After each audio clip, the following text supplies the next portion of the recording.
Alhamdulillah pada malam hari ini kita dikumpulkan kembali di Manaqib Online Internasional oleh Allah dengan keberkahan dan karomahnya Guru Agung kita. Kita masih berada di bulan Rabiul Tsani. Pada waktu Ahad kemarin kita mengambil salah satu huruf dari Rabiul Tsani yaitu huruf Ra. Dan sekarang kita melanjutkannya yaitu huruf Ba. Huruf Ba dituliskan oleh Guru Agung kita Asy-Syaikh Maulana Muhammad Abdul Ghazafullah Masdal fi hadza syahr birrul walidain. Birrul walidain artinya berbakti kepada kedua orang tua. Dan berbakti kepada orang tua ini diperintahkan oleh Allah dalam agama. Dalam kalam suci Abah, orang tua itu ada tiga. Yang pertama adalah orang tua tentu, yaitu orang tua kandung kita, bapak dan ibu kita. Karena setiap ruh seorang anak manusia terhubung dengan rahim ibunya.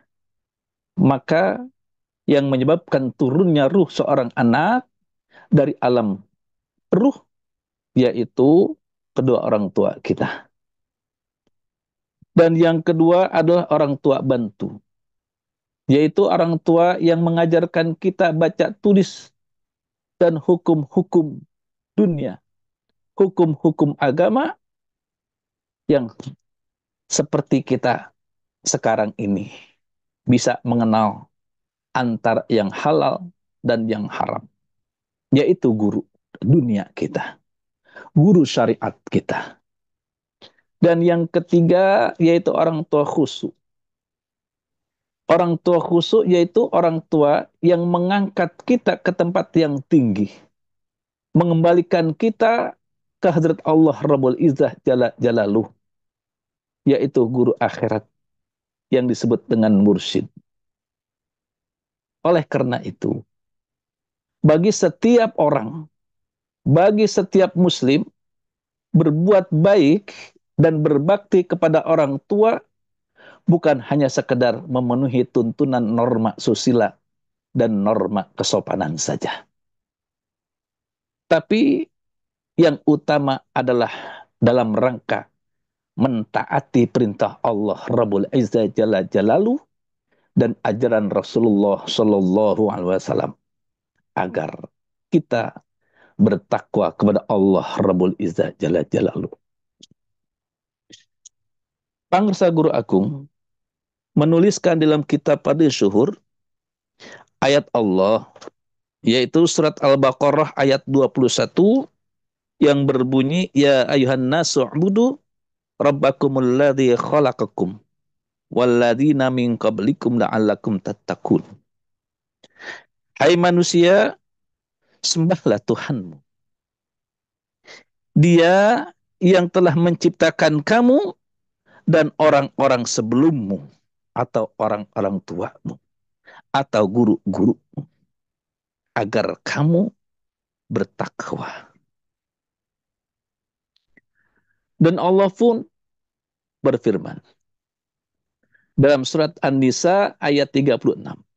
Wa'budullah wa la tusyriku bihi syai'a wa bil walidaini ihsana.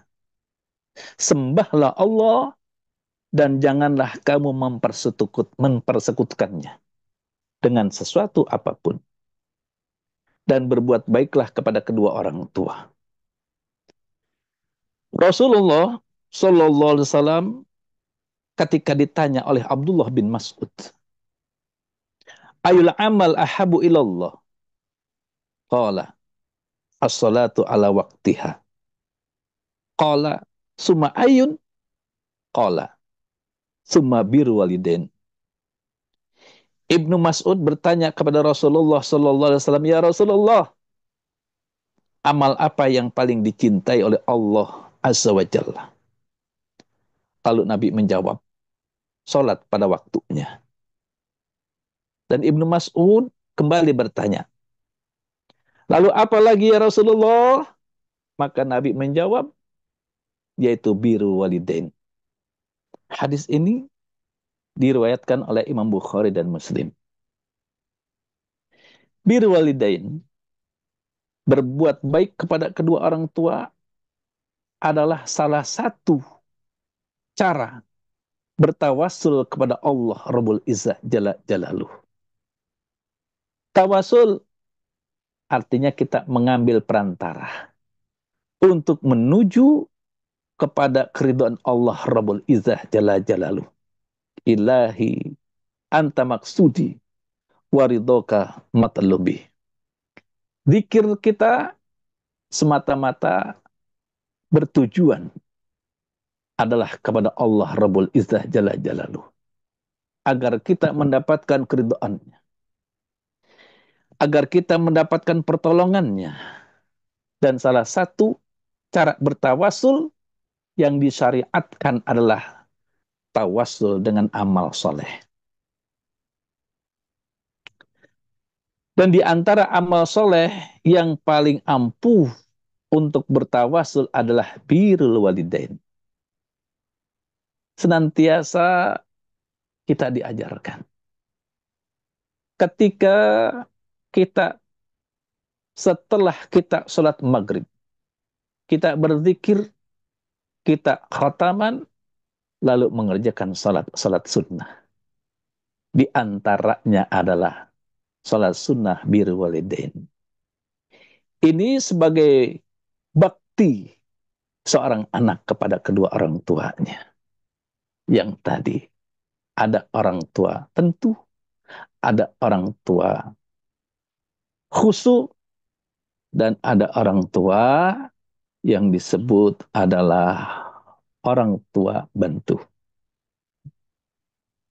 Salat kita yang diajarkan oleh guru mursyid adalah sebagai bakti kita, seorang anak kepada orang tuanya.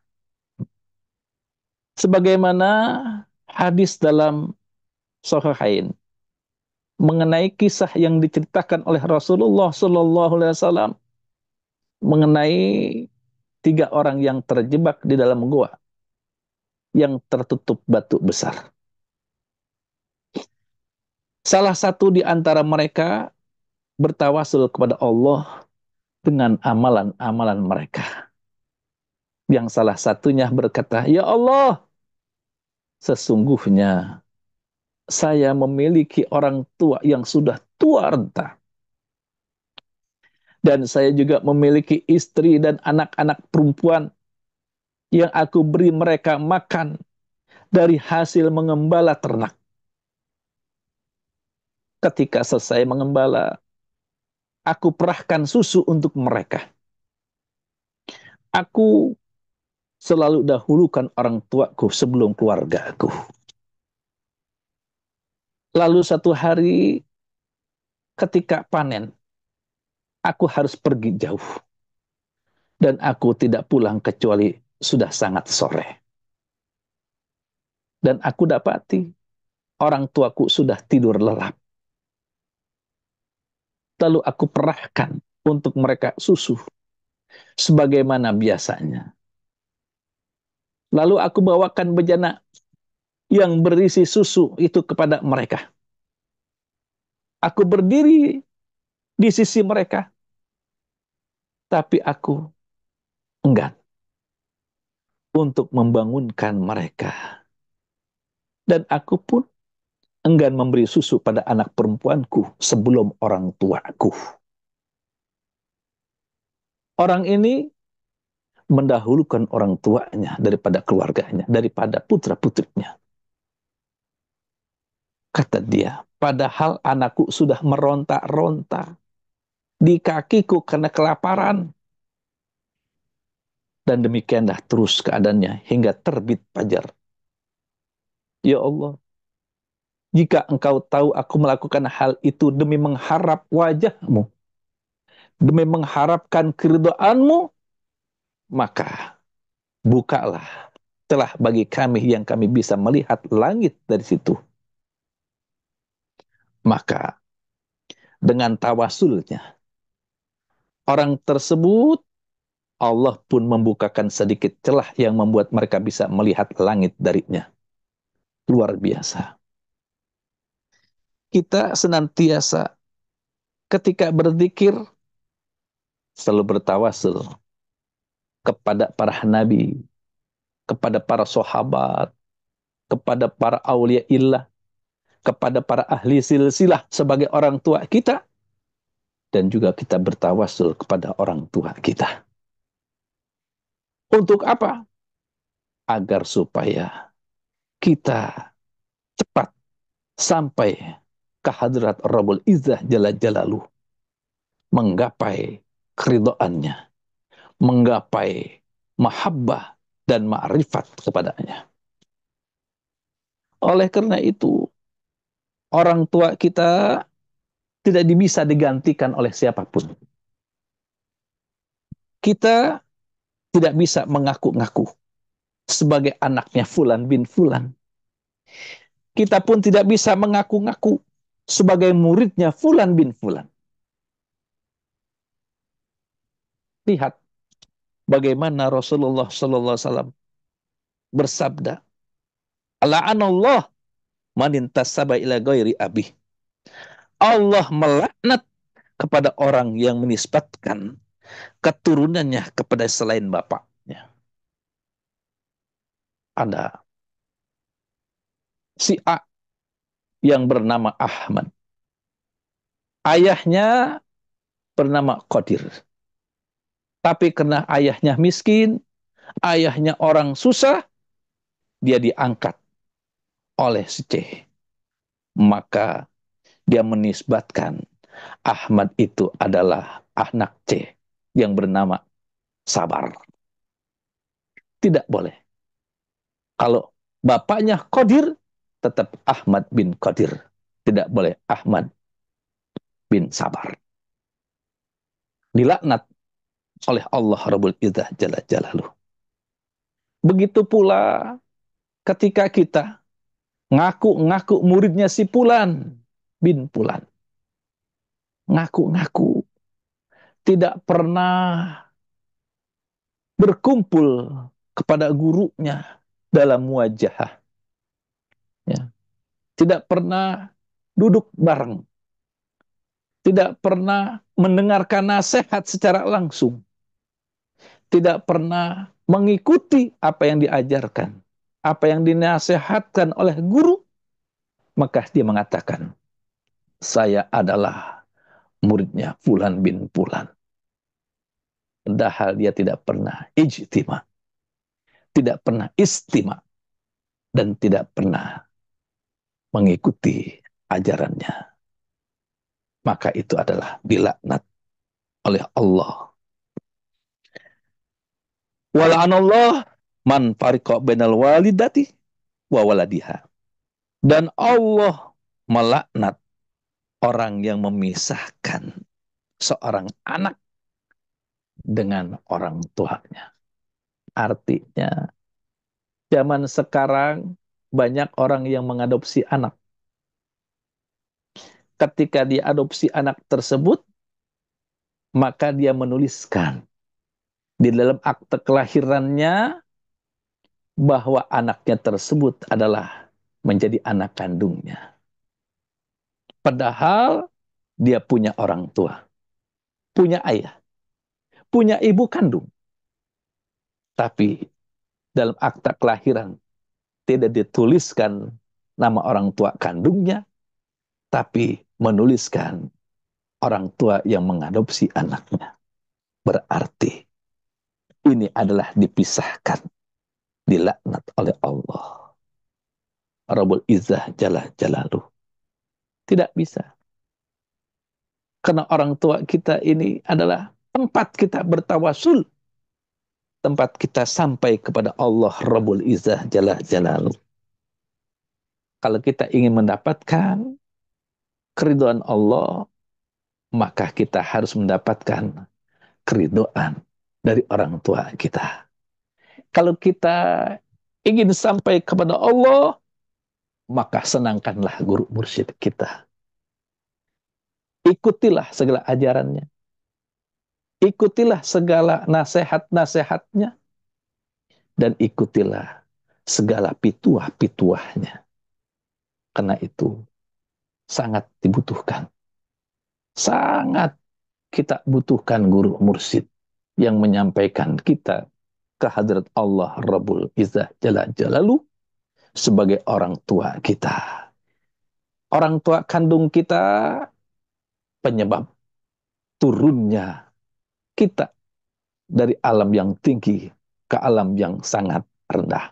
Sedangkan guru mursyid kita yang menyebabkan naiknya kita kembali ke tempat yang tinggi.